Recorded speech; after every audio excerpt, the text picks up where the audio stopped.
more about this call for art that I had kind of prepared for. I wanted to submit a drawing, a few pieces for it, and I didn't end up submitting. And I still wanted to talk more about and actually build on the series that I'm more, connecting to this particular language that was used in the call for art. And I think that that is one of the reasons that I didn't end up submitting what I had prepared at the time, because I didn't really feel connected, to it. I had, some good ideas. But yeah, like I could tell that there was a disconnect. And so I just took that as, I noticed that. And so I took that as an invitation to just kind of slow down. But there is this language in the call for art. And so one of the things that is a part of my creative practice is I submit proposals to different call for arts. And this one is with this gallery that I've exhibited with before in Chicago, Women Made Gallery. Um, I also did an artist panel with them at the end of last year. You can find it on their YouTube page. And it's the exhibition was on decolonizing feminism. Myself and some other amazing artists, so definitely check that out. But they they did another call for art that was entitled "Drawing is Resistance," and I'm going to read a little bit of the call for art language and then pull out what I have been centered on, and then show y'all just some of the drawings that have been more connected to what I would associate now with this call for art, or some of the language that's in the call for art. So the submission due date for this was back in July. And the title of the call for art was Drawing is Resistance. And it says, and I'm just going to read the beginning part. We invite women and non binary artists from around the world to submit work that confronts, reflects on, or challenges political realities, whether global or deeply personal. Submissions may explore war, migration, censorship, social justice, protest, surveillance, gender oppression, or the quiet defiance of everyday survival. We are especially interested in works that wrestle with the dilemma of making art in a time of unrest, how to act, what to say, and what it means to resist.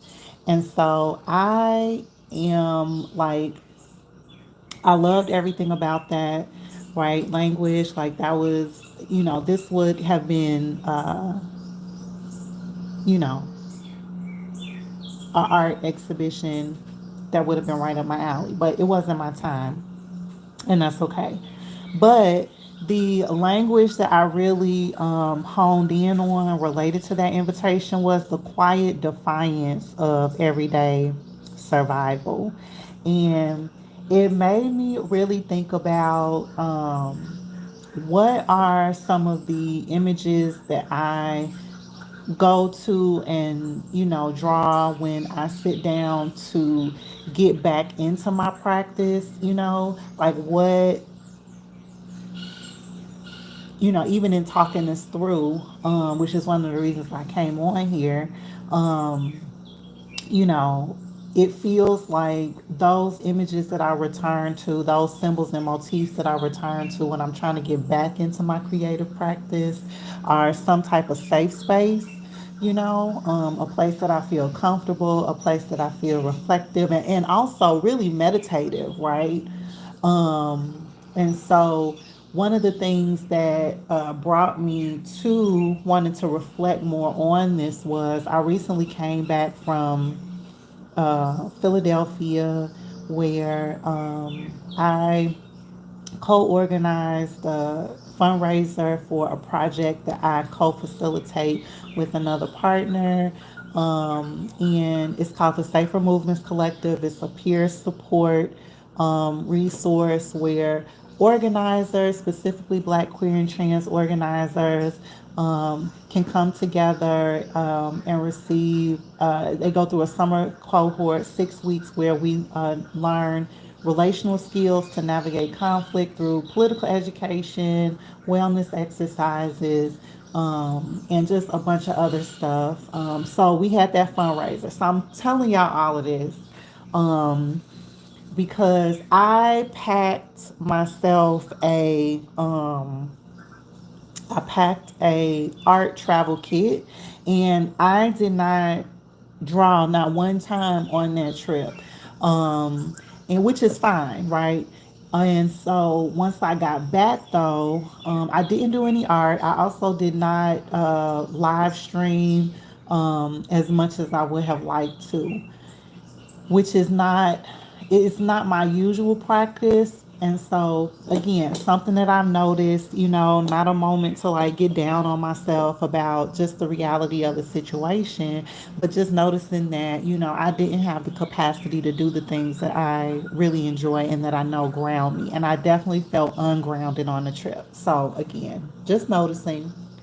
So now, I'm back home in Charlotte, and I have been like, okay, well, I'm ready to get back into my art practice. I also, want to get back into live streaming and checking in with folks on YouTube.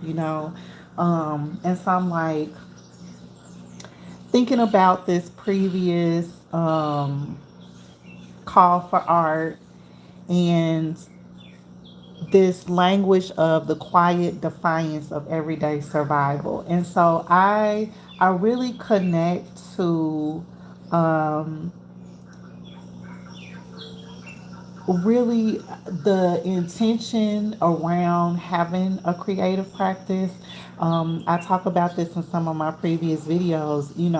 At the end of the year is when I really started to cultivate a daily creative art practice, and just reflecting on, you know, how much intention I have to carve out for myself in order to, really make the time to sit down and engage in my art practice, but then also be reflective about it, like through these YouTube videos, and share with y'all.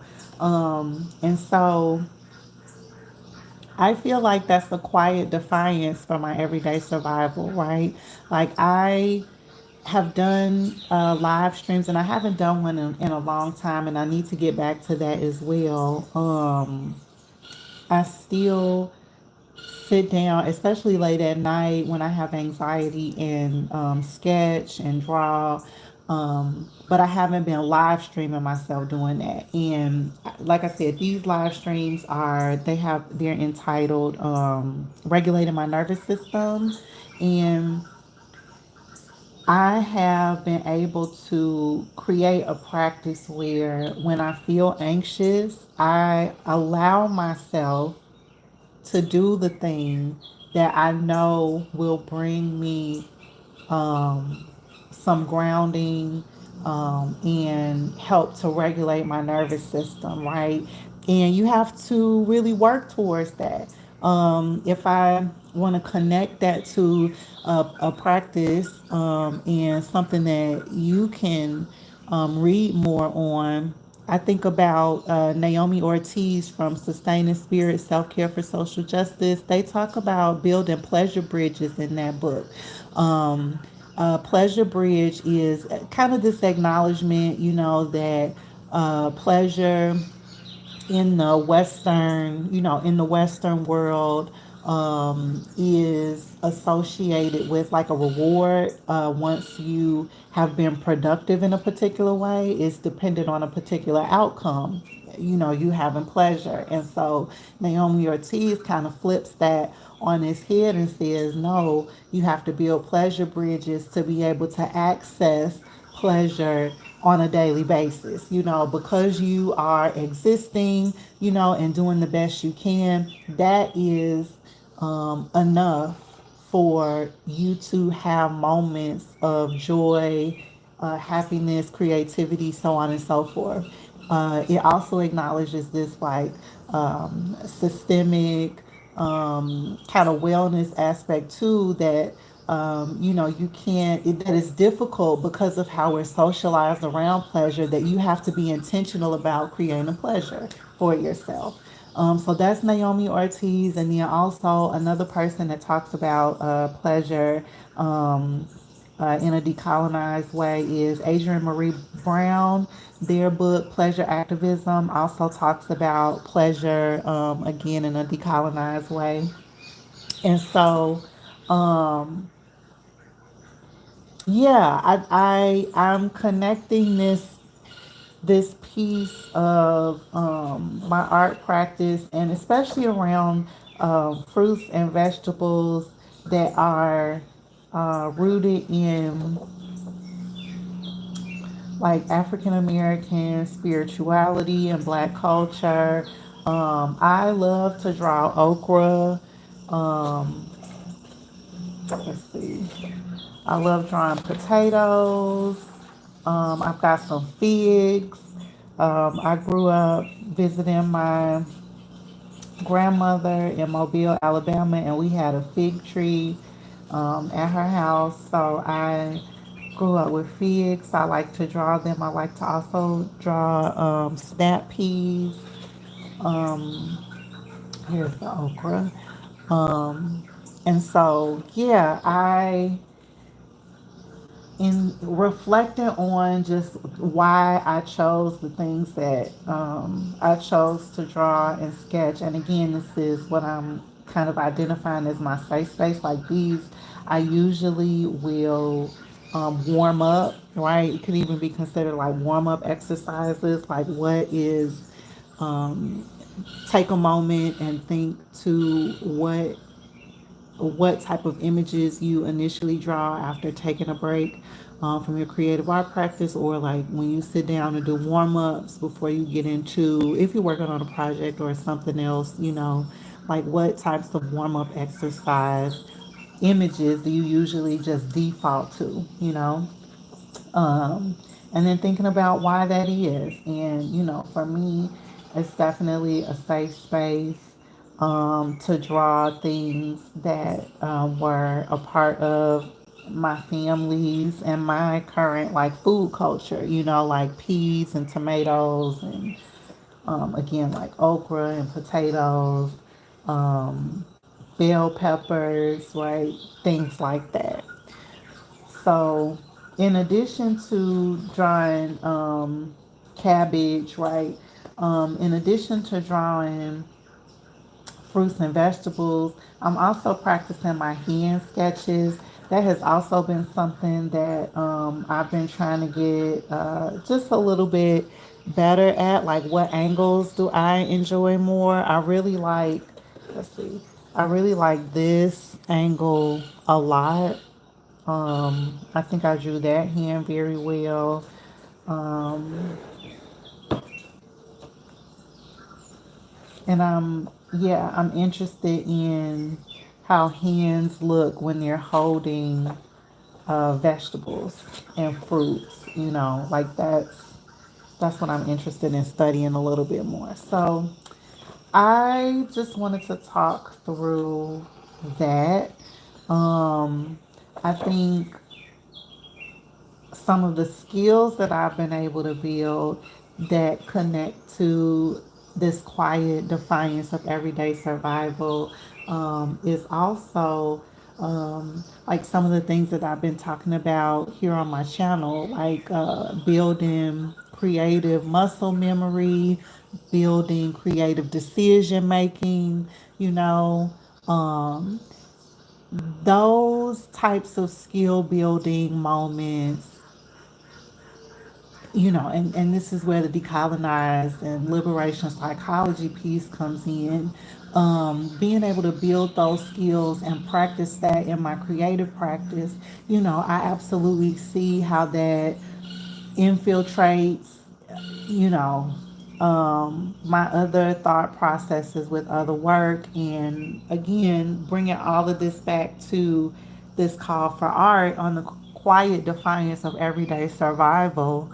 When to me, when you are doing that type of skill building, that is a radical way to push up against, some aspects of capitalism and white supremacy, and some of these other dynamics that do not encourage individualism, do not, well, individualism in the sense of not having a collective mindset all the time about things, um, and not having a collective mindset, of course, when like there's a value misalignment.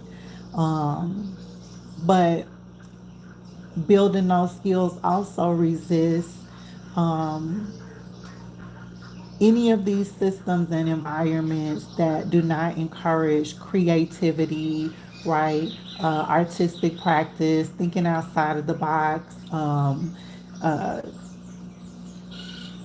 Capitalism is very like sameness, it's very much like no anomalies, like everything needs to be ordered, category, predictable. This kind of reminds me of that song. Did y'all watch that show, Weeds, Weeds, Weeds? um I can't think of the lady's name, but I can see her because she's been in a few of those. Oh, I can't think of the name of the movies. Anyway, I'm not going to talk about that part of it. Let me just stay focused. If you watch the show Weeds, then that intro song where they talk about it has this language of, I want to sing it, but I don't. But the intro to that show, Weeds, goes like it. I can describe it. It basically talks about people who all live in a particular neighborhood. That they all get up in the morning and go to the universities, and they all live in uh, houses made out of clay, ticky tacky houses made out of clay. It's all the same. It's basically talking about the suburbs, or the idea behind the suburbs, and how, folks come in, their particular financial or economic status. And the expectation is that everyone has this same routine, this same life, these same goals, and it makes fun of that. And so, yeah, I feel like building those skills resist that thing that the theme song of that particular show is making fun of and highlighting. Again, which is like capitalism and uh, even like the American dream, the paradox of the American dream, and like what that actually means and who gets to access this particular American dream, right? So these are my thoughts and my rambles about the quiet defiance of everyday survival, the images that I feel like are my safe space for my art. And yeah, I will definitely be coming on again later. I know I listed so many different resources. If there's anything that you want me to um, talk more about or name again, please just pop it in the comments and I will definitely link it.